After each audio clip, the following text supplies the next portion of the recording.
There are stories that change history with a sword, and others with a whisper. But few people would ever believe that one of the most dangerous power shifts in English history began not in a throne room, not in a battlefield, not even in a confession chamber, but in a kitchen, in the soft crackle of pastry, the scent of warm cottage cheese, the sugar melting into fat, and a bite taken from a small tart whose name is now almost forgotten, the Maid of Honour. Yet, in the early years of the 16th century, in a time when queens wore veils stitched in gold and kings measured loyalty by blood, one simply dessert, invented, perhaps, by a Spanish cook in service to Queen Catherine of Aragon, became the quiet accomplice to a royal affair that would destroy a queen, birth another, and set fire to the altar of the Catholic Church itself. This is not a love story. This is a tale of hunger, for power, for flesh, for permanence in a world that erased women as easily as it crowned them, and the pastry that sat at the centre of it all. Between the trembling hands of a maid who smiled too softly and a king who craved too much. It began in the year 1522, in the shadowed court of King Henry VIII, when the Queen, Catherine of Aragon, and still held her husband's attention, or at least the illusion of it, and among her many ladies-in-waiting was a dark-haired young woman returned from the French court, sharp of tongue and unreadable in gaze, named Anne Boleyn. The story goes that one afternoon, as the Queen's household sat to enjoy their tea and the latest Spanish recipe brought from the kitchens, delicate pastries made of cottage cheese, lemon zest, almonds, and puffed pastry, served warm and dusted with nutmeg, the king himself walked in unannounced, drawn perhaps not by duty, but by the scent that wafted from the hall like a siren call. What he saw then, or what he thought he saw, would echo through generations. Anne Boleyn, laughing, radiant, lifted a tart to her lips, and the king, transfixed, asked to try one. She obliged. The bite he took was not merely culinary, it was betrayal in its earliest form. Betrayal not only of a queen but of a church, a nation, and perhaps, most tragically, of a man's own soul. No one truly knows who created the original recipe for the Maid of Honour, though it is often attributed to one of Catherine's Spanish pastry chefs, a man who disappeared from court records not long after Anne Boleyn's rise. The ingredients were simple, almost peasant-like cottage cheese, currants, sugar, lemon, spice. But in their simplicity lay something more dangerous than poison.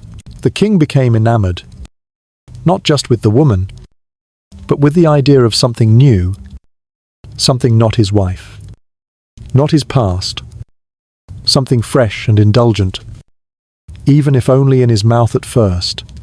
He began to call for the pastries at unexpected hours, sometimes late at night, sometimes in private, and always, it was Anne who brought them.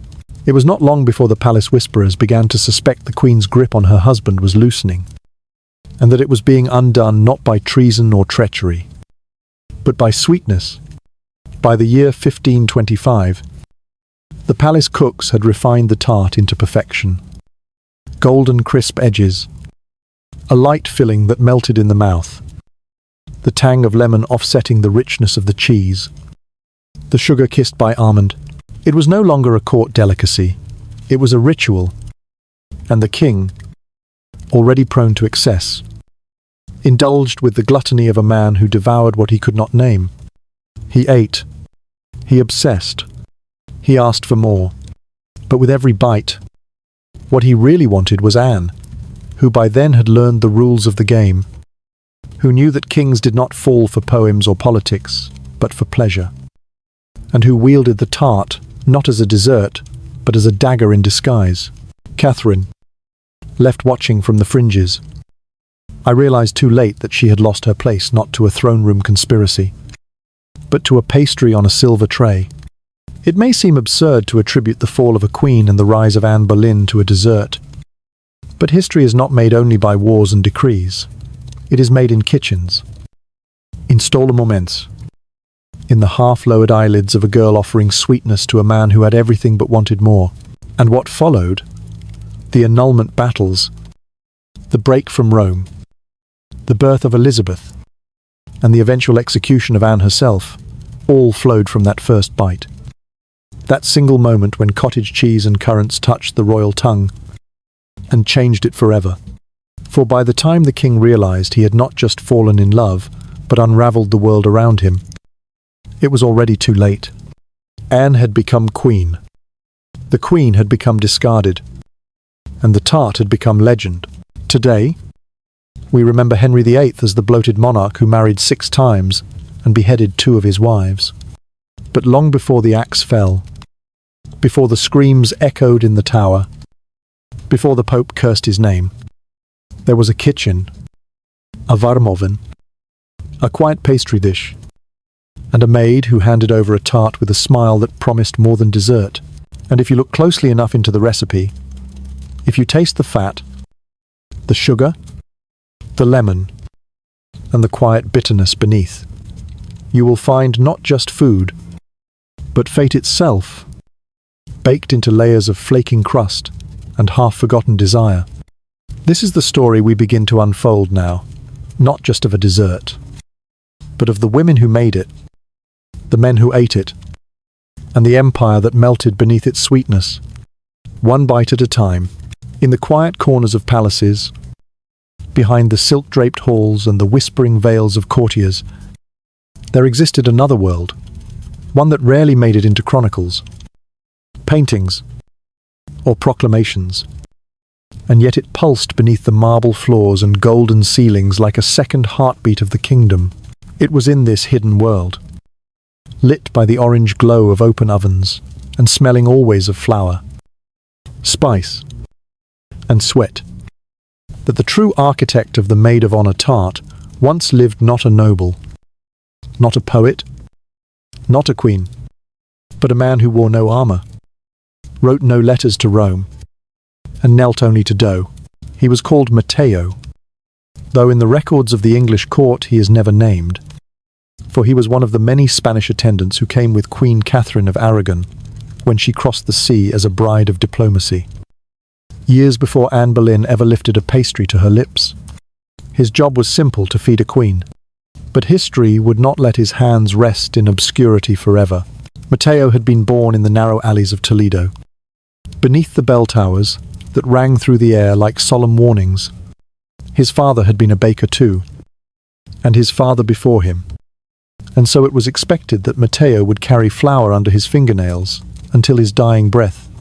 But unlike others in his trade, Matteo had a strange reverence for taste, not just in hunger or in satisfaction, but in the memory it created. He believed that flavor could tell stories more clearly than ink. That texture, that balance between sweet and acid, between fat and fruit, was a kind of music that could move kings without a single word. When the young Catherine was chosen to wed into English royalty, Matteo was among those selected to accompany her, not as a chef of reputation, but as a quiet craftsman of comfort, a man whose pastries could make a foreign palace feel less cold.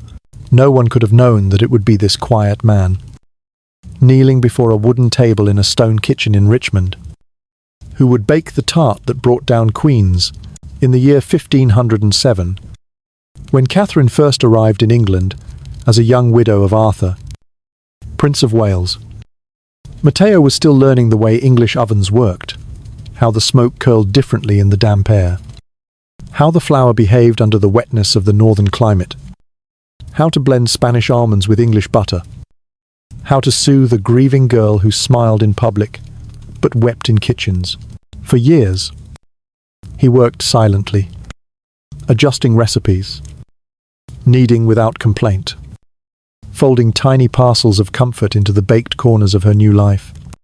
And when Catherine finally became queen in the year 1509, it was Matteo who prepared her wedding feast. He did not dance in the halls, did not lift his cup to the king, did not receive titles or pensions, but his almond cakes were remembered long after the music stopped. It was not until the year 1520 that he created the tart that would become legend. He had meant it only as a private offering. Something simple to remind the Queen of home, a blend of cottage cheese and citrus zest, wrapped in soft pastry, with just enough sugar to offset the tang, and a dusting of nutmeg, which the Queen said reminded her of her childhood. There was no name for it then. It was not called Maid of Honour.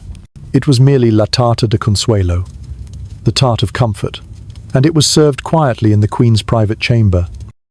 Never announced, never praised, only eaten with silent delight by the women who surrounded her each afternoon. Matteo never imagined it would be tasted by a king, nor that it would become the first domino in a sequence that would destroy the very woman it was meant to soothe. The recipe, as strange as it may sound today, was never written down in Matteo's hand. He refused, not out of pride or fear of theft, but because to him, recipes were sacred not in their ingredients, but in the way they changed when touched by different hands, different moods, different ovens. He believed a dish should be reborn every time it was made, shaped by the person who prepared it, flavoured by the moment itself. And so, what we now call the Maid of Honour was never meant to be replicated perfectly. It was meant to evolve, to speak through time, to carry with it the scent of a forgotten queen and the shadow of a man who once folded sugar into grief. In fact, when years later, English cooks attempted to copy it for other noble women, something always went missing. The crust would crack, the filling would weep, the lemon would overpower the cheese. No one could make it quite the same. And though Matteo had long vanished from the kitchens by then, it was said his absence lingered in the flavour itself. By the year 1530, Matteo was gone. No letter explains where he went. No record states whether he was dismissed or if he left by choice. But some whispered that he had been seen in the docks, his flour-dusted hands holding a small wooden box, bound for Spain, or perhaps further still. Others claimed he died in the palace, quietly, and was buried beneath the kitchens, where his bones were stirred into the very earth that had once baked his secrets. But whatever became of him, his legacy endured in the mouths of those who bit into the tart with wonder, and in the eyes of Anne Boleyn, who knew, better than most, that something seemingly gentle could carry within it the weight of a crown. And yet, the greatest irony lies in this, that for all the destruction that followed the Maid of Honour's rise to royal favour, Matteo had not meant for it to be seductive. He had meant for it to be healing. He had designed it not as a trap, but as a balm. It was the world, not the recipe, that turned it into something else, into a symbol of desire, of betrayal, of the dangerous luxury of wanting more than one's share. The pastry did not destroy Catherine. The tart did not scheme. The man who made it never wielded power, but his creation was devoured by those who did. Now, when modern bakers attempt to reconstruct the Maid of Honour, when they measure ounces and preheat ovens, and wonder why their filling never tastes quite right, they are not failing the recipe. They are simply missing the ghosts, because what made it unforgettable was never just the cheese or the spice, but the grief it carried, the love it tried to preserve, and the queen who smiled through the crumbs even as her kingdom slipped away. And so, before we follow the tart to Anne's fingers and Henry's lips, before we trace the arc of seduction, before we walk the path to the tower and smell the smoke of execution, we must first remember the man in the shadows, the one who never sought legacy, who never craved attention, who baked not for fame or politics, but for the quiet comfort of a homesick queen, and the dessert he left behind that would carry her story long after her voice had been silenced. In every royal court, there are women who walk as whispers, their names carried only in the folds of silk and the seams of servants' gowns, their presence muted beside queens who wear crowns and the men who hold swords. And yet sometimes, It is the whisper that shifts history, not the trumpet. On a late afternoon in the spring of the year, 1522, the sun filtered through the high windows of Greenwich Palace, its gold light settling over silver trays, and the muted laughter of young women attending their queen. They sat together in quiet rhythm, sipping lightly spiced wine, lifting sweet pastries with delicate fingers, unaware that among them, one hand would soon become the most dangerous in all of England, not because it held a blade, but because it offered something small, warm, and deceptively innocent. Anne Boleyn was not the most beautiful among the Queen's maids of honour, nor the loudest, nor the most noble by birth. But there was something about her, something not easily named. She carried a kind of stillness inside her. But it was not quiet. It was the sharp pause between notes in a song, the kind that makes you wait and hold your breath. She had returned from the French court only a year before, and though many girls came back from France with polished manners and softer speech, Anne returned with a fire hidden beneath lace, and a mind that saw court not just as service, but as theatre. She understood glances. She understood silence. And more than most, she understood that in a world where men built kingdoms with treaties and bloodlines, women had only their voices, their movements, and the moments they chose to offer something or hold it back. It was in this atmosphere, amidst the gauzy conversations and half-bored yawns of the Queen's circle, that the tray was brought in, small golden tarts, just baked, their puffed edges cracked like sun-warmed parchment, their tops slightly browned, dusted in nutmeg and lemon. No one looked twice. These were common now, served almost weekly, a tradition brought by Queen Catherine herself from Spain, perfected in the English kitchens by a man none of them had ever seen.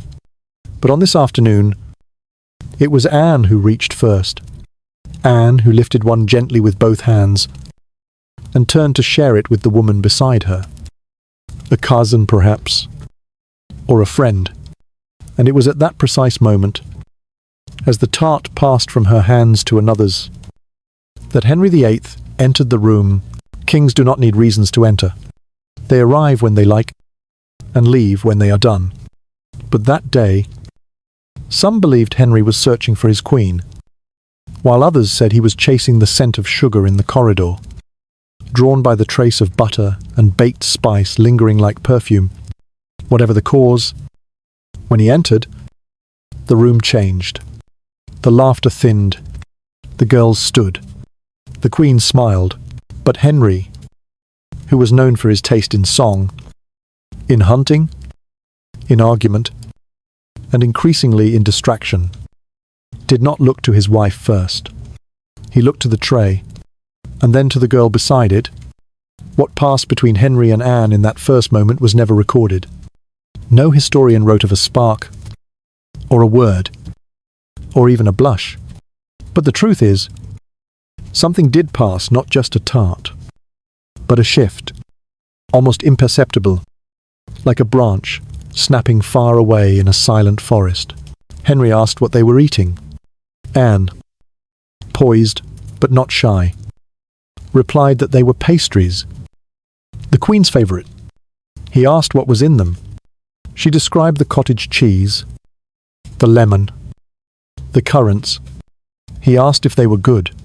She smiled and handed him one. And that, as they say, was the beginning. To the king, always surrounded by deference and obligation, this small exchange felt different. No one told Anne to speak. She did not bow her head and vanish. She stood not taller than others, not louder, but with an ease that caught his eye. And when he bit into the tart, hot still from the oven, he laughed. The flavour was strange, not English, not quite Spanish but rich, creamy, tinged with sharpness and sweetness. It was not the best thing he had ever tasted, and yet he would remember it, because the hand that gave it to him held no fear. In the weeks that followed, Henry found excuses to pass through the Queen's chambers more often, to inquire after her health, to ask after her books, to taste again those tarts, which now seemed always warm, always ready. And Anne was often there, never first to speak, but never last to be noticed.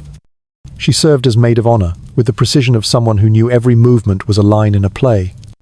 Her glances were brief, her curtsies exact, her voice measured.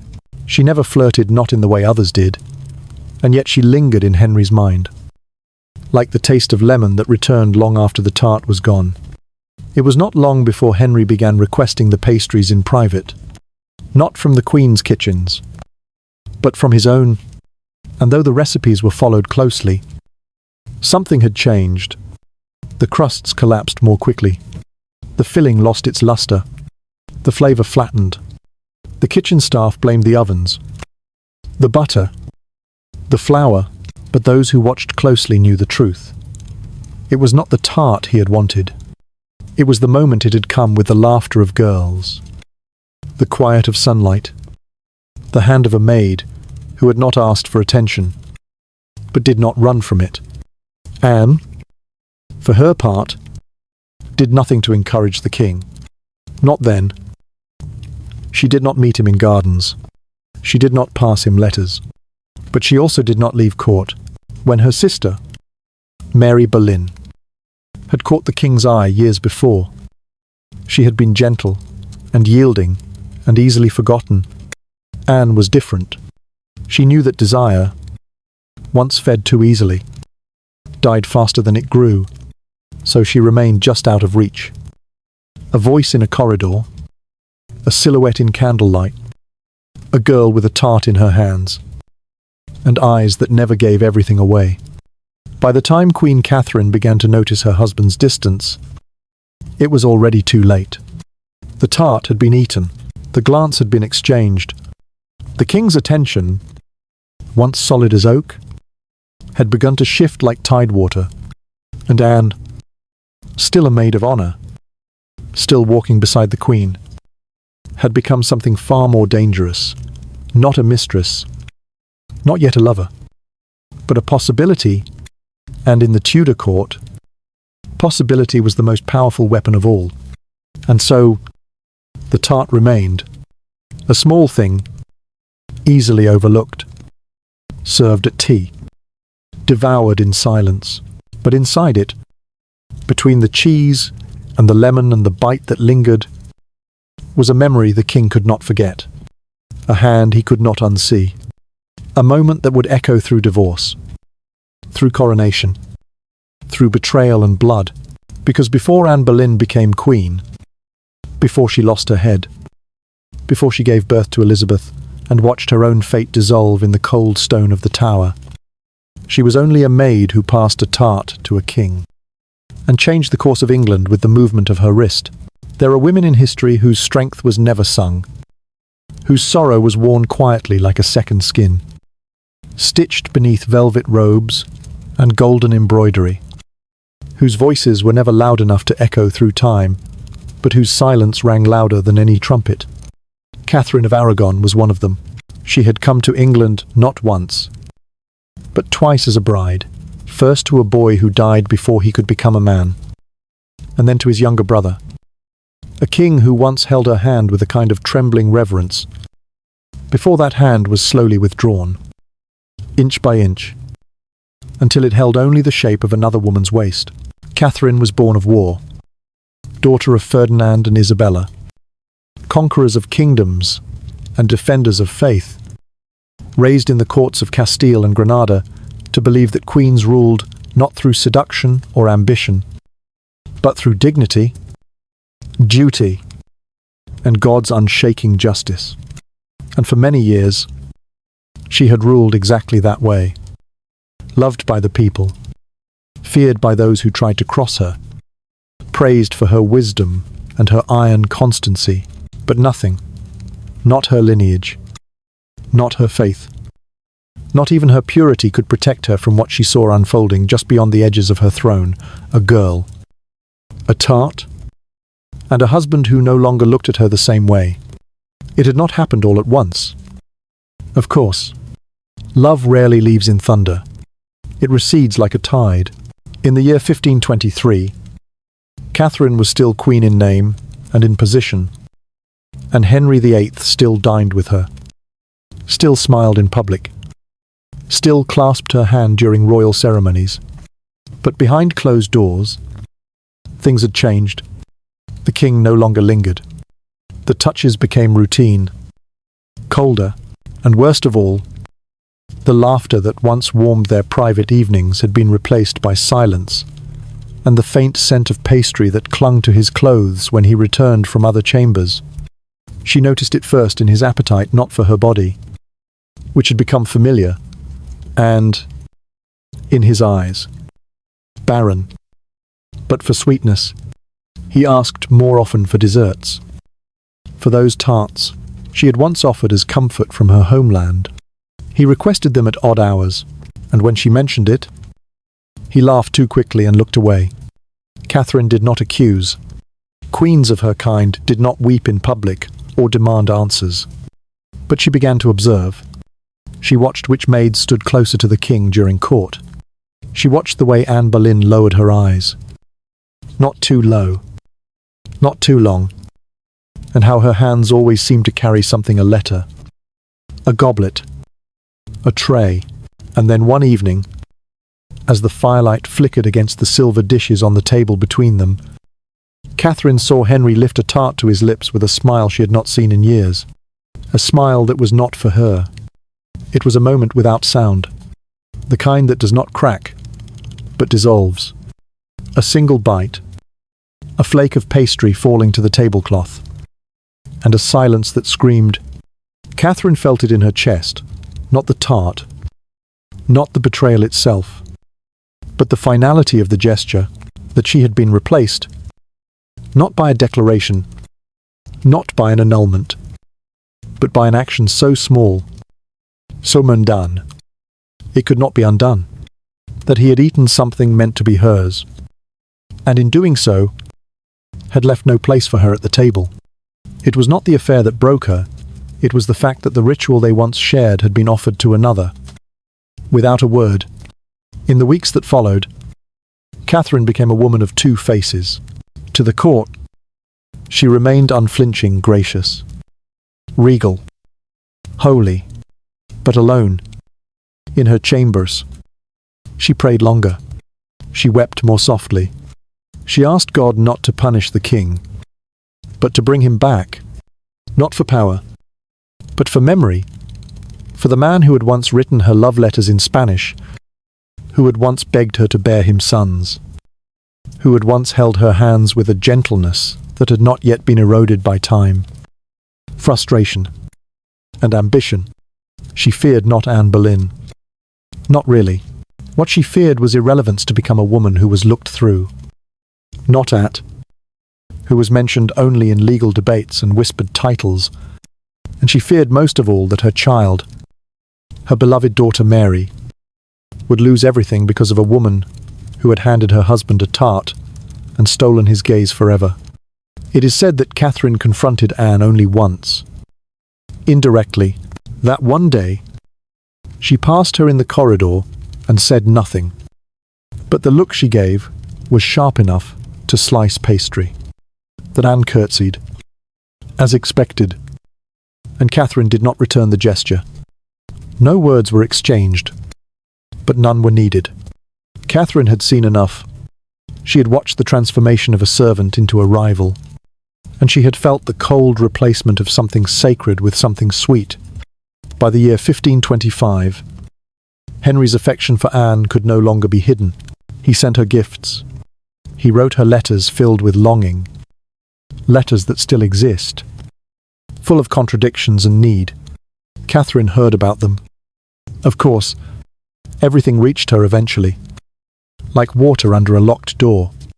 But what haunted her was not what Anne had said, or done, but how easily the king had stopped eating at her table.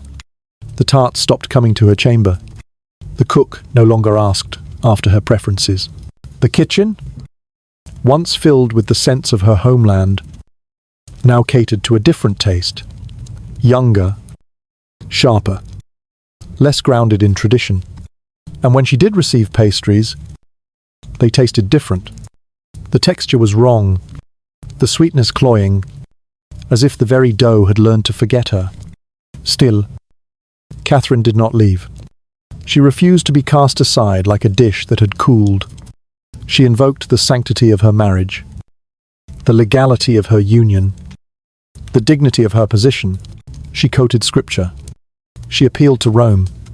She held her ground, not with seduction, but with righteousness. And yet the court turned, slowly, like a wheel greased by honey. Even those who once swore loyalty began to edge toward Anne's circle, drawn not just by power, but by the inevitability of it. The king was changing. The queen was not, and in the Tudor court, change was mistaken for progress, and tradition for irrelevance. The last time Catherine saw the king eat one of those tarts, she was watching from a distance. It was a feast, a celebration of some trivial victory, and Anne sat nearby, dressed in French black, smiling with eyes that said nothing and everything at once. The king lifted a tart from a tray passed by a servant. Catherine knew the smell instantly. She remembered how she had once offered that very same dish to comfort him after their first stillbirth. And now, he ate it without thought, without memory, without her. That bite was not cruel. It was careless. And somehow, that was worse. It was in that moment Catherine knew she would not win him back. Not with prayer, not with politics, not even with time. She was no longer his future. She was history. And the tart, that simple, stupid tart, had become something else entirely. Not just a dessert, but a symbol of what had been taken, of what could never return. It is easy to laugh, in hindsight, at the thought that a tart golden, flaky, and filled with cheese could be linked to the collapse of a 1,000-year-old religious order, or that the crust of a pastry could leave cracks in the walls of cathedrals, or that one man's hunger, expressed not in sermons but in crumbs, could split a nation. And yet, the story of King Henry VIII's great matter, the long and bitter struggle to unbind himself from Queen Catherine of Aragon, cannot be told without mention of what passed between his lips, and more importantly, whom he looked at when he tasted it. By the time the year 1528 unfolded, Anne Boleyn had ceased to be a quiet figure in the Queen's shadow. She had become the light itself, bright and blinding, a woman of sharp speech and sharper restraint, who denied the king her body, but fed his obsession daily, not just with words or glances, but with small, controlled gestures, a glance over her shoulder, a ribbon tied, just so, a tart placed not directly into his hand, but left waiting, warm and tempting, on silver trays near his reach. Henry, by then, had grown restless with the limits of his crown. A king who had once been called defender of the faith by the Pope now found himself arguing with priests and cardinals, not over war or wealth, but over love, or what he called love. He wanted Anne, not as a mistress, not anymore. He wanted her as queen. He wanted legitimacy. He wanted a son, born of a marriage the world would recognize. But Catherine, stubborn and sacred in her defiance, refused to go quietly. She would not concede. She would not retreat. She would not become the discarded woman in the corner of a painting. And so Henry turned to scripture, to lawyers, to Rome. He demanded an annulment, claimed his union with Catherine had been cursed from the start, citing the passage that forbade a man to marry his brother's widow. But the Pope, bound by politics and Catholic doctrine, hesitated, delayed, refused, and all the while, Anne waited. It was said, whispered among servants and scribes, that Anne had her own chapel built in her chambers. where she prayed not only for Henry's favour, but for divine guidance, her fingers smelling faintly of nutmeg and lemon from the tart she had taken that morning. She had stopped eating them herself. Some noted, whether out of superstition or disgust. No one could say, but she still ordered them, still kept them near, because by now the Maid of Honour was no longer a dessert. It had become a symbol, a code exchanged between them, an offering that required no words. It was the only thing Henry touched that had once belonged to Catherine, and yet he continued to devour it, again and again, as if consumption itself might erase memory, and maybe that was the point. Perhaps Anne understood that what Henry wanted most was not just her, but a future in which Catherine had never existed. The tart was a reminder, a relic, a quiet echo of the wife he had once loved, now repurposed into the ritual of a new courtship. By the time the year 1530 arrived, Henry's frustration had curdled into fury. Rome would not grant his divorce. His advisers bickered. His conscience, once loud with doubt, had quieted into something more dangerous certainty. He began to entertain bolder ideas. What if he did not need Rome at all? What if he, as king, had the right to declare his own laws, his own church, his own truth? The seeds had already been planted by thinkers like William Tyndale, who had translated the Bible into English and called for reform.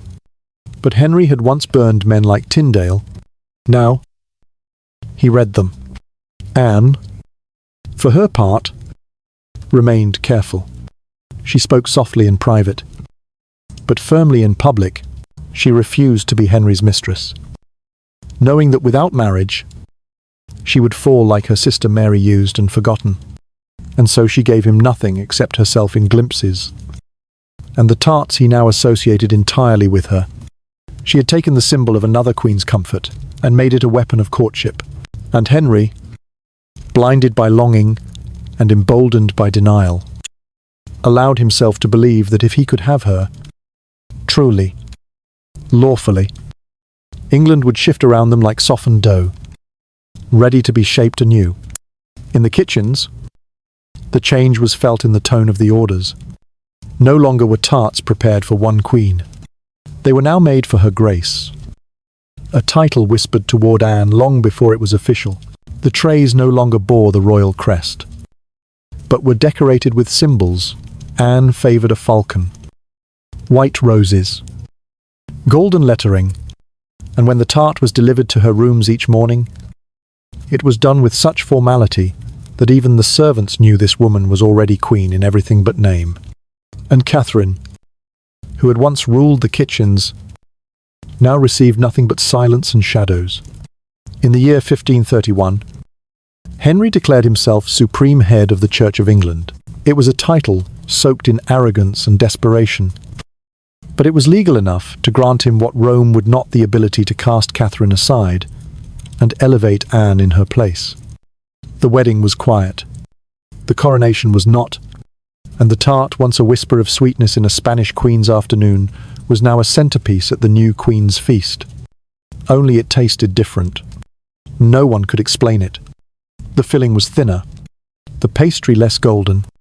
Some blamed the flour, others blamed the cook, but a few, in secret, said the truth that the tart had always belonged to Catherine, and no matter how carefully it was copied, it would never taste the same again.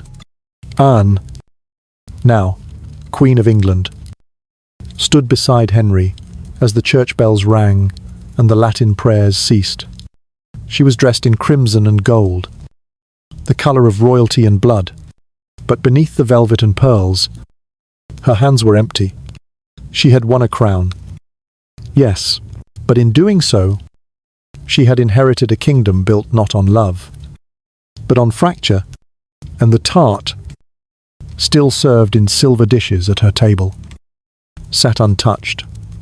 More often than not, some said she had lost the taste for it. Others said it reminded her too much of what had come before. Either way, it was no longer a gift. It had become a ghost. In time, Anne would fall as quickly as she had risen. But in this moment, standing on the precipice of her reign, the bells still echoing, the altar still trembling from the king's defiance, she believed herself triumphant. And Henry, watching her smile, believed the same. Neither of them saw what was already unraveling beneath their feet: the clergy who muttered curses behind closed doors, the courtiers who pledged loyalty with crossed fingers, the people who remembered Catherine and resented her replacement. The tart remained. Of course, it always did.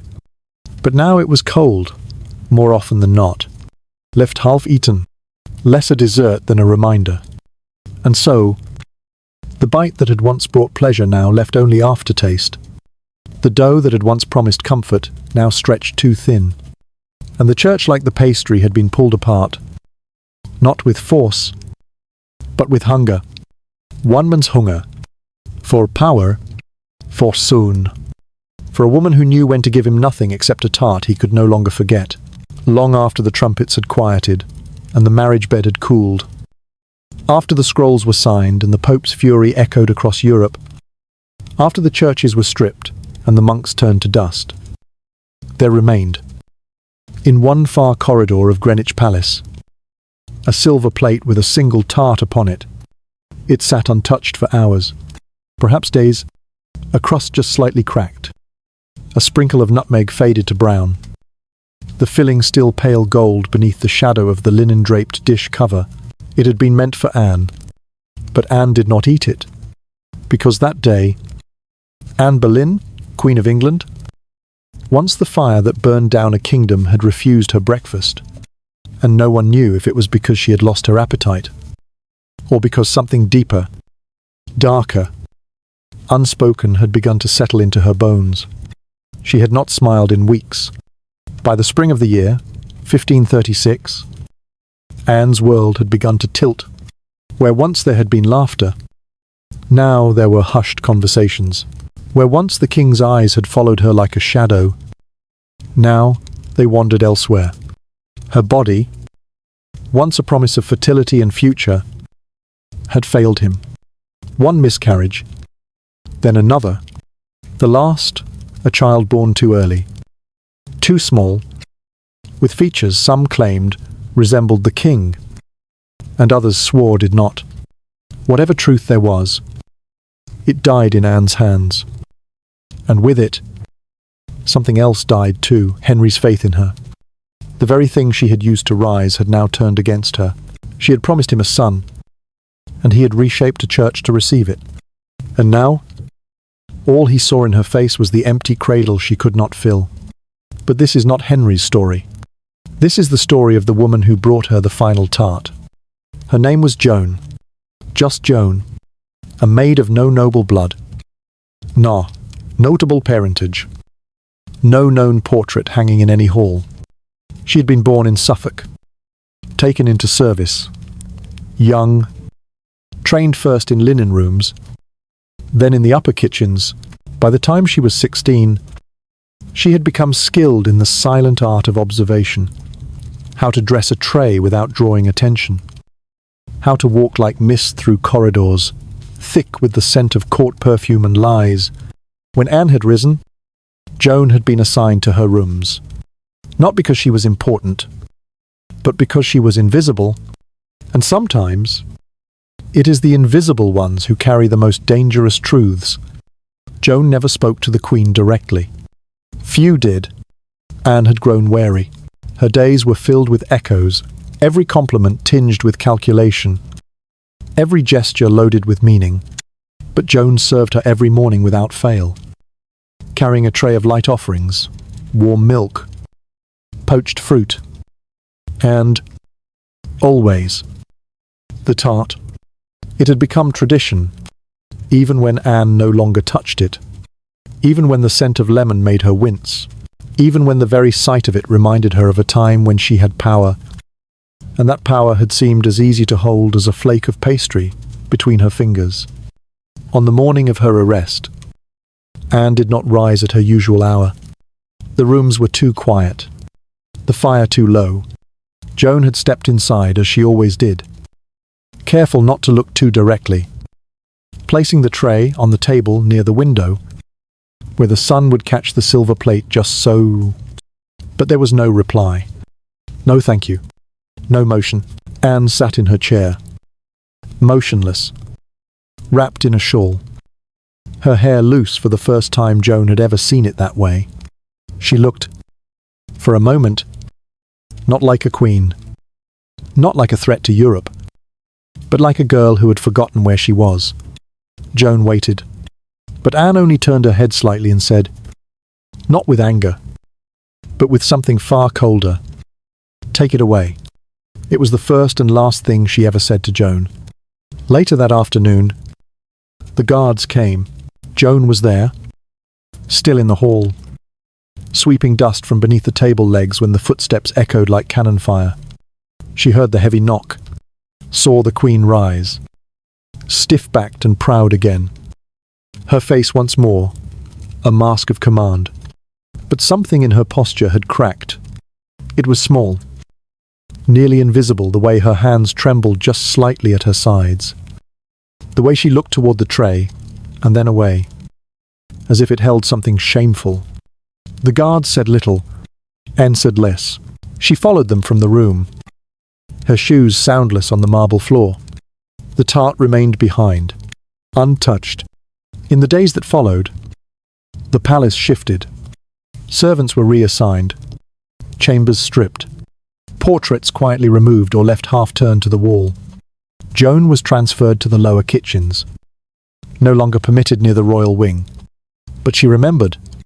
She remembered the silence of that final morning, the way the silver caught the light, the crust slightly darker than usual, as if the cook had been distracted.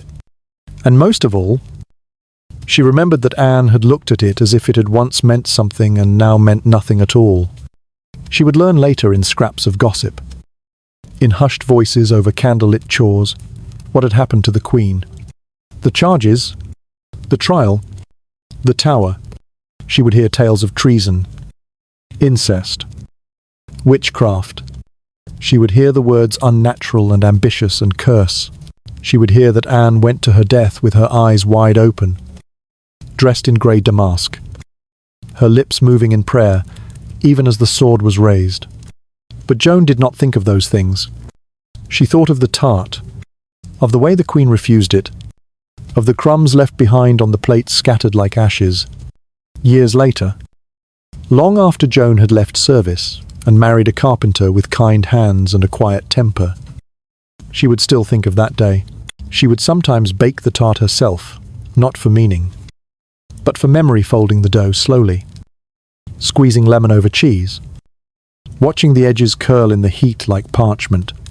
She never told anyone why, but once, when her youngest daughter asked what the dessert was called, she had paused for a long moment before saying softly, "Just a tart that someone once loved." And maybe that is all history ever is. Not the grand declarations, not the statues, but the small things left behind. A pastry uneaten, a silver plate left on a table, a maid who remembered.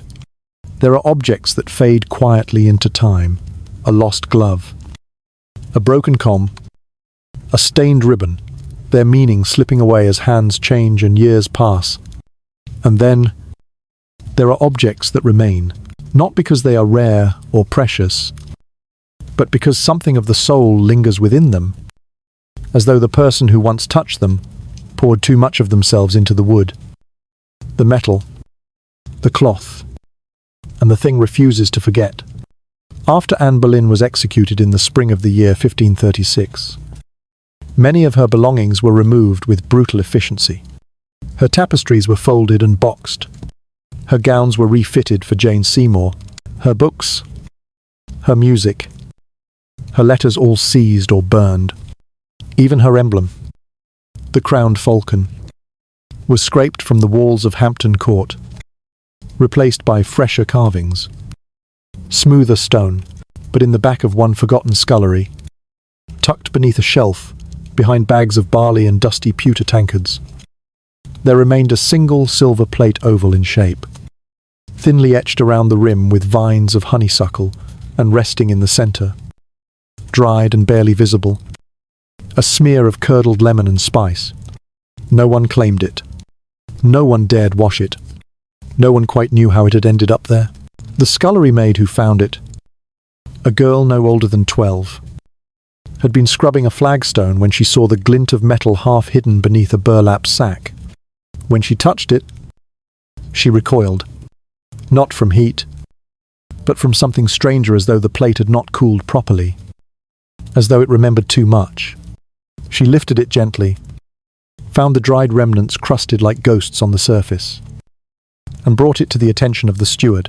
He examined it briefly, frowned, and said, "Leave it." And so she did. And so it remained. Days passed, then weeks. The smell of pastry, once so frequent in the palace that it seemed part of the very walls, began to disappear. The Maid of Honour was no longer served. The cook refused to make it.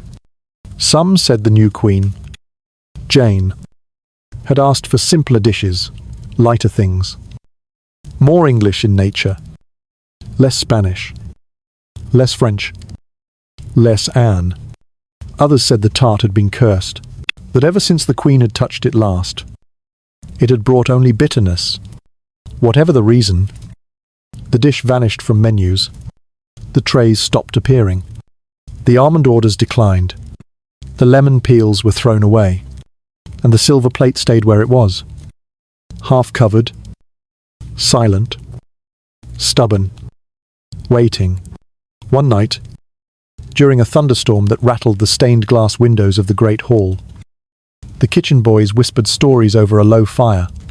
They spoke of Anne not as queen, but as spirit of a pale woman who wandered the halls near midnight, her head still attached, her hands forever carrying something small and unseen. They swore the scent of baked pastry would fill the room just before a storm, that the plate, when touched, turned warm, that the flavour of the tart once so comforting now made men weep. They dared one another to lick the dried filling still clinging to the edge. None did. It was not until the winter of the year 1538 that someone finally moved the plate. A new steward had taken charge, a man from York with a practical mind and no patience for superstitions. He ordered the scullery cleaned top to bottom. When the plate was found again, still resting like a relic behind the flour sacks, he demanded it be polished and returned to service. The maid who cleaned it, a woman nearing 40, said nothing. But that night, she left the kitchen and did not return. Some said she took ill. Others said she saw something in the metal as she scrubbed, not a reflection, but a face. Either way, the plate went unused. It was eventually boxed, moved, forgotten, but it never truly left. The flavour, they said, still clung to the air, not always. Not constantly, but in moments, quiet ones, when the rain tapped gently on the windows and the halls grew still, when no voices echoed and the tapestries swayed without wind. Then, and only then, the scent would rise. Pastry, almond, lemon, not fresh, not sweet, but faded, like a memory held too long, faded and mournful. Years later, under Elizabeth Anne's daughter, crowned Queen of England, in the year 1558, the tart returned. Quietly, without announcement, a recipe rediscovered in a handwritten journal, tucked among prayers and household notes. A page marked with a small drawing of a falcon. The Queen, it was said, never spoke of her mother in public, never named her, never sought to sanctify her legacy. But in private, she ordered that the tart be served at her table on select afternoons. She took it with rosewater. She asked that it not be spoken of aloud.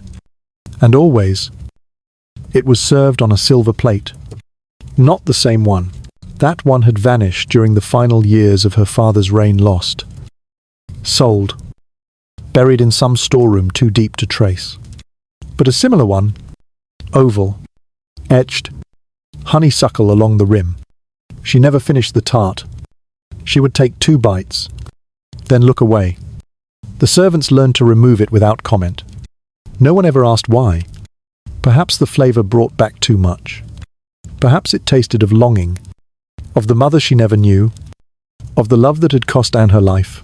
Perhaps Elizabeth saw in the soft, collapsing crust and the sweet sour tang of curdled cheese a glimpse of the woman whose blood she bore and whose fate she refused to share. Or perhaps she simply liked the silence that came with it, the way everyone seemed to hold their breath, as though time itself were waiting to see if she would finish. She never did.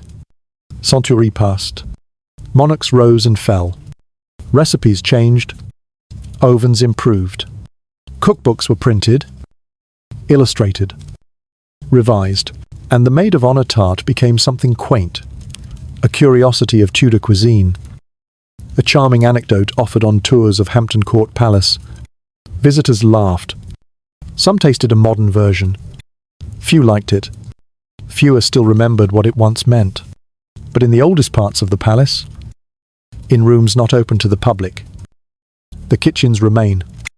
Cold now, silent, stone hearths blackened by time, and once, on a spring morning in the year 2019, a historian cataloguing inventory found, buried beneath a pile of iron ladles, an oval silver plate, the honeysuckle barely visible, the metal tarnished, and at its centre, a single stain pail, circular, permanent.